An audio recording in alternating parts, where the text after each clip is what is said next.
Merci. Je vais passer la parole à nos rapporteurs. Yves Albarello, tout Nombreuses d'abord. les questions, diverses et variées, questions qui sont compliquées, auxquelles on va avoir beaucoup de mal à répondre.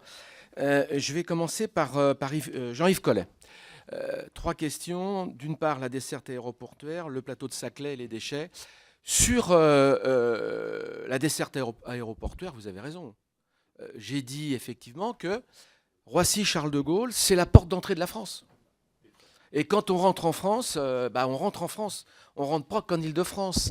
D'où l'importance du réseau de transport Grand Paris, interconnecté avec les TGV et les LGV, de façon à permettre aux touristes d'irriguer la France entière.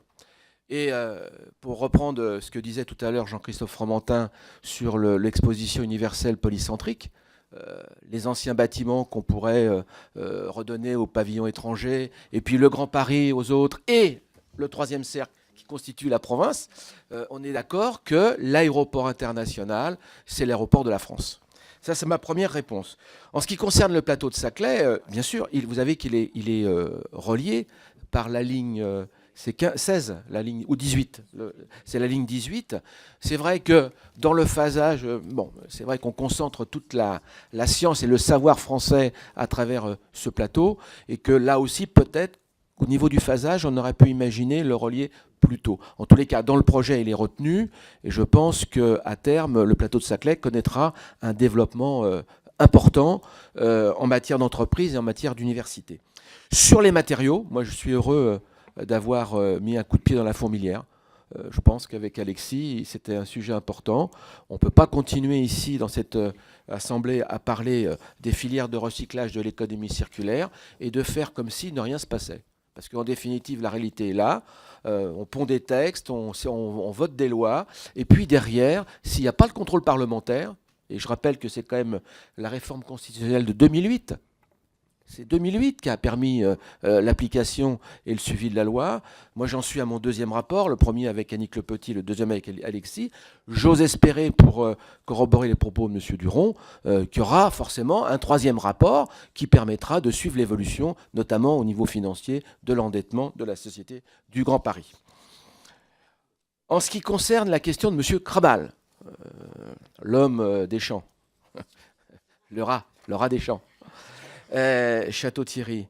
En ce qui concerne le financement, écoutez, l'ASGP, d'abord, je voudrais aussi rendre hommage à un de nos amis, quand même, Gilles Carrez, qui a été à l'origine, d'une part, du financement du Grand Paris, notamment en ce qui concerne l'IFER, en ce qui concerne la taxe sur les bureaux, alors qui est appréciée de diverses manières en Île-de-France, puisque certains départements sont très impactés par la taxe sur les bureaux, mais on n'a pas d'autre choix si on veut financer les investissements. Et puis sur la taxe d'équipement, ça permet à la Société du Grand Paris, depuis déjà 3 années, de bénéficier de 500 millions d'euros de revenus qui ne sont pas dépensés actuellement. Donc c'est vrai qu'il y a des engagements qui ont été pris en matière d'études et d'ingénierie, parce que les études sont lourdes, nécessitent beaucoup de temps et beaucoup d'argent par les cabinets, mais ils disposent de ressources suffisantes qui va permettre à la SGP de pouvoir lever l'emprunt sur le premier tronçon, Pont-de-Sèvres-Noisy-Champs, et qui serait complété par un emprunt qui a été demandé à la Banque européenne d'investissement. Donc normalement, le premier tronçon sera financé sur la période de 2014-2020. Je rappelle également que ceux qui nous ont précédés, en 1900, quand ils ont pensé à construire le métro parisien, ils ont eu les mêmes questions que nous. Quand ils ont eu à décider de faire l'exposition universelle, moi je me mets à la place de M. Eiffel, ça a dû être terrible pour lui, d'imposer cette tour qui était complètement abstraite pour les gens à l'époque. Il a réussi à le faire. Et aujourd'hui, qui devait être démonté, et qui est le monument le plus visité au monde. Est-ce qu'on doit aujourd'hui s'arrêter ? Dans l'état dans lequel se trouve l'économie européenne. On est en sous-investissement dans ce pays et en Europe. On est en sous-investissement. Et on a aujourd'hui cette opportunité extraordinaire, à travers ce beau projet, qui est porté par tout le monde, de relancer un peu notre économie à travers ces 40 milliards. Moi, je crois qu'il ne faut pas avoir peur. Et pour répondre à Laurent, est-ce qu'il ne faut rien faire? Alors, on ne fait rien. Non, mais on ne fait rien. Donc, on est obligé de relancer. Et dire, ça va créer 800 000 emplois à terme. Ça va générer 1 400 000 franciliens en plus.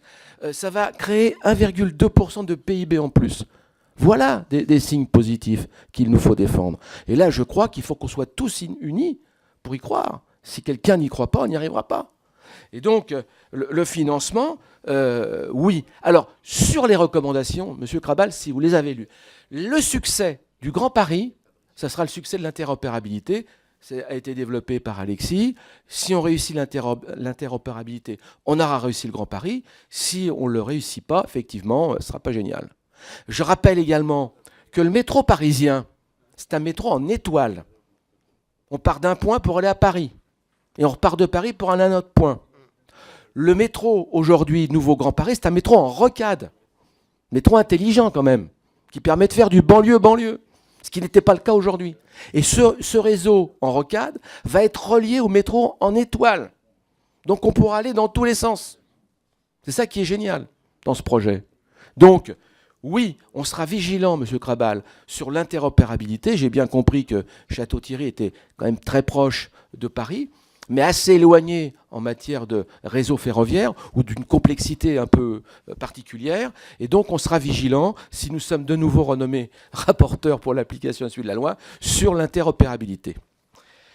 Sur la question qu'a posée David Douillet.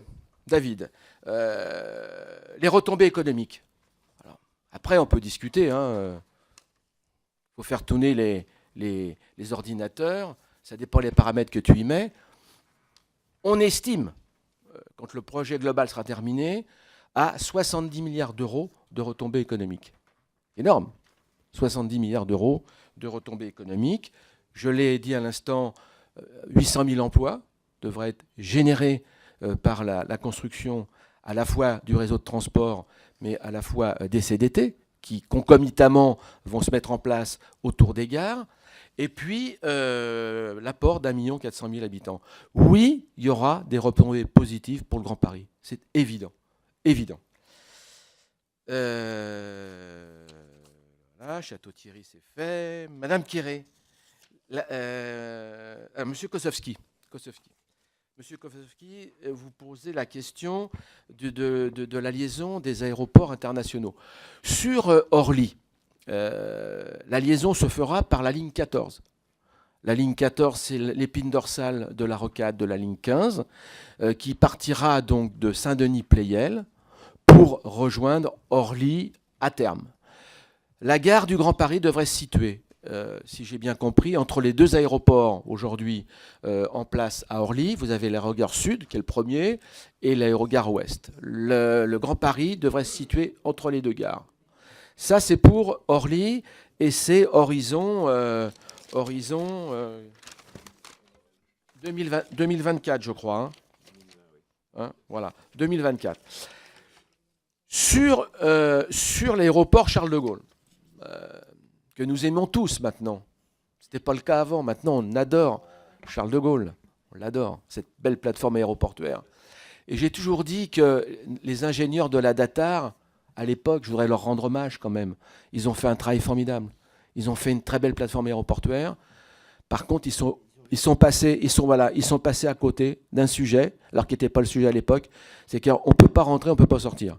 C'est-à-dire que les avions peuvent atterrir, ils peuvent décoller, et par contre, l'utilisateur, il ne peut pas rentrer dans l'aéroport, il ne peut pas ressortir, ou difficilement. Voilà. Donc, c'est vrai qu'on a des améliorations à apporter en matière d'accessibilité, tant ferroviaire qu'autoroutier.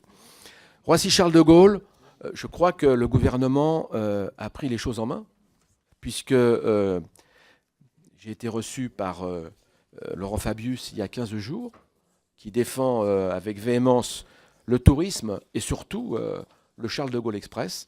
Il a fait nommer Vincent de Pourquerie de Boissin, c'est un nom à particules compliqué, qui est chargé de suivre, mais vraiment de suivre, et je l'ai rencontré, je l'ai auditionné la semaine dernière, qui est chargé de suivre très précisément le projet d'infrastructure.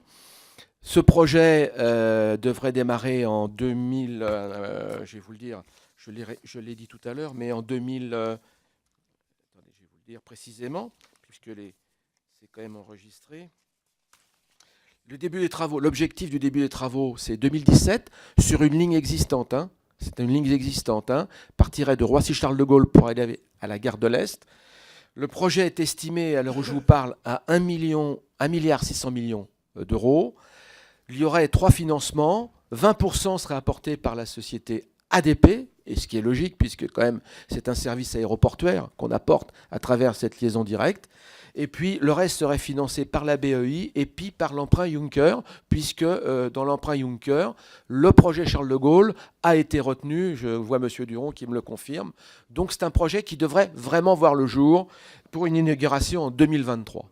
Voilà, je pense que j'ai bien répondu à votre question. Et dernière question, je crois que c'est Catherine.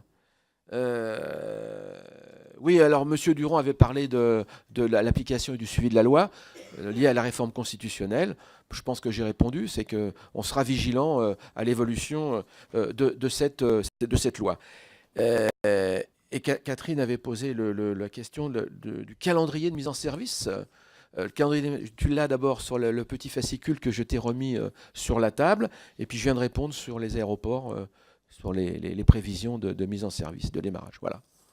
Je passe la parole. Je peux passer la parole, non, non, je passe à Alexis Bachelet.